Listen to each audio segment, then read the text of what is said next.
Hi all. Tirunelveli Nagercoil சைடில் function வீடுனாலே இந்த dish இல்லாமல் இருக்கவே இருக்காது. இது மெயினாக உளுந்தஞ்சோறுக்கு பக்கா சைட் டிஷ். இதை எப்படி செய்யலான்னு பார்க்கலாமா? அதுக்கு சூடான கடாயில் தேங்காய் எண்ணெய், கடுகு, உளுந்தம்பருப்பு, சீரகம், காஞ்ச மிளகா, கருவேப்பிலை சேர்த்து நல்லா வறுத்துக்கோங்க. நல்லா வறுப்பட்ட பிறகு வெங்காயம், கொஞ்சம் பெருங்காயம் சேர்த்து நல்லா வதக்கிக்கோங்க.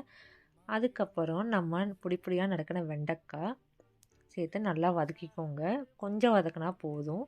அதுக்கப்புறம் நம்ம நறுக்கின கத்திரிக்காய் ஆட் பண்ணி ஒரு அரை வேக்காட்டுக்கு வெந்தால் போதும். நல்லா வதக்கி எடுத்துக்கோங்க. அதுக்கப்புறம் பழுத்த தக்காளி கொஞ்சம் சேர்த்து நல்லா வதக்கிக்கோங்க.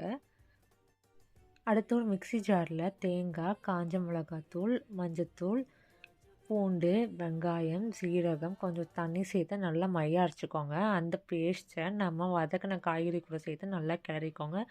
அதுக்கப்புறம் மிக்ஸி ஜாரை கழுவி அந்த தண்ணியை ஊற்றி இந்த காய்கறி கொதி வர வரைக்கும் விட்டுருங்க. அதுக்கப்புறம் கொஞ்சம் உப்பு சேர்த்து நல்லா கிளறி விட்டுக்கோங்க. அதுக்கப்புறம் புளி தண்ணி, வெல்லம் சேர்த்து அந்த தண்ணியெலாம் வற்றி கொஞ்சம் திக்காக வர வரைக்கும் கிளறி எடுத்திங்கன்னா சூப்பரான திருநெல்வேலி நாகர்கோவில் சைடு வெண்டைக்காய் பச்சடி ரெடி.